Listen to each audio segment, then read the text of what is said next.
அனைவருக்கும் வணக்கம். தமிழ் சிறுகதை.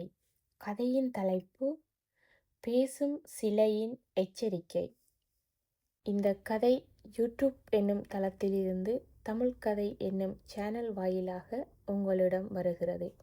இனி கதைக்குள் செல்வோம். அந்த பழங்காலத்து சிவன் கோயிலின் கருவறைக்கு வெளியே தூண் ஒன்றில் செதுக்கப்பட்டிருந்த அந்த சிலை விசித்திரமானது. ஒரு கையில் ஓலையும் மறுகையில் எச்சரிப்பது போன்ற முத்திரையும் கொண்ட ஒரு காவற்பெண்ணின் சிலை அது. இளங்கோ வரலாற்றுத்துறை ஆராய்ச்சியாளன். அந்த கோயிலில் உள்ள கல்வெட்டுக்களை படிக்க வந்தவன் அந்த சிலைக்கு முன்னால் நின்றான். அதன் கண்கள் மற்ற சிலைகளைப் போல இல்லாமல் மிக கூர்மையாக பார்ப்பவரை ஊடுருவுவது போல செதுக்கப்பட்டிருந்தது. அவனை கவர்ந்தது. அன்று பௌர்ணமி இரவு. கோயில் கதவுகள் சாத்தப்படும் நேரம். இளங்கோ இன்னும் தன் குறிப்புகளை படியெடுத்து கொண்டிருந்தான். திடீரென்று கருவறைக்கு வெளியே இருந்து மெல்லிய கொலுசு சத்தம் கேட்டது. இளங்கோ நிமிர்ந்து பார்த்தான். அவன் உடல் உறைந்து போனது. தூணில் இருந்த அந்த பாறை சிலை மெல்ல அசைந்தது. அதன் உதடுகள் பிரிந்தது. ஒரு மந்திர குரலில் பேசத் தொடங்கியது. மானுடா, பேராசையின் விளிம்பில் நிற்கும் உனக்கு எச்சரிக்கை விடுக்கவே நான் பேசுகிறேன் என்றது அந்த சிலை. இளங்கோ பயத்தால் நடுங்கினான். நீ நீ சிலையா? இல்லை தேவதையா?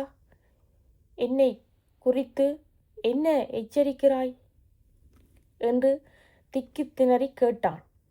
சிலை தன் கையில் இருந்த ஓலையை அவனுக்கு காட்டுவது போல நீட்டி தொடர்ந்தது. நீ தேடி வந்த கல்வெட்டு இரகசியம் இதுதானே? இந்த ஆலயத்தின் நிலவறைக்கு கீழே சோழர்களின் புதையல் இருப்பதாக நீ நம்புகிறாய். அதை அடைவதற்காக இந்த இடத்தை நீ தோண்ட திட்டமிட்டிருக்கிறாய் அல்லவா? உன் நோக்கம் பொருள் மட்டுமே. அந்த தூண்களும் சிலைகளும் வெறும் கற்கள் அல்ல. இந்த பூமியின் சமநிலையை தாங்கி நிற்கும் சக்திகள். இந்த நிலவறையை திறந்தால் பல நூற்றாண்டுகளாக கட்டப்பட்டிருக்கும் ஒரு நச்சு ஆவி வெளிப்படும். அது இந்த ஊரையே அழிக்கும். இதை கூறி முடித்ததும் ஒரு பலத்த காற்று வீசியது. விளக்குகள் அனைத்தும் அணைந்தன. ஆனால் பேராசை கண்ணை மறைத்த இளங்கோ சிலையின் எச்சரிக்கையை அலட்சியம் செய்தான். இரவோடு இரவாக நிலத்தை தோண்ட முயன்றான்.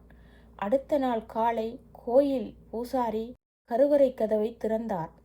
வழக்கம்போல தூண்களை பார்த்து கொண்டே வந்தவர் திடுக்கிட்டு நின்றார். அந்த பேசும் சிலையின் கையில் இருந்த ஓலைச்சுவடி இப்போது இல்லை. அதற்கு பதிலாக இளங்கோவின் ஆராய்ச்சி டயரி இருந்தது. பக்கத்து தூணில் நேற்று வரை இல்லாத ஒரு புதிய மனித வடிவிலான கல் சிலை செதுக்கப்பட்டிருந்தது. அது பயத்தில் உறைந்து போன இளங்கோவின் முகம். அவனது பேராசை அவனை நாட்களில் இந்த விஷயம் ஊர் மக்கள் முழுவதும் பரவியது. இளங்கோவின் தங்கை அபிராமி தன் அண்ணனை தேடி அந்த கோயிலுக்கு வந்தாள். கல் தூணாக நின்ற தன் அண்ணனின் சிலையை கண்டு கதறி அழுதாள். அவளது தூய்மையான கண்ணீர் இளங்கோவின் கல் பாதங்களில் விழுந்தது. திடீரென்று அந்த பேசும் சிலை மீண்டும் உயிர் பெற்றது. பெண்ணே, உன் பாசம் உண்மையானது. ஆனால் இவன் செய்த பேராசை பிழைக்கு தண்டனை உண்டு. இவன் மீண்டும் மனிதனாக வேண்டுமானால் ஒரு வழி இருக்கிறது. இந்த திறமையை தண்டனை உண்டு. இவன் மீண்டும் மனிதனாக வேண்டுமானால் ஒரு வழி இருக்கிறது. இந்த நிலவறையை இவன் தன் கையாளால் மூடி முத்திரையிட வேண்டும்.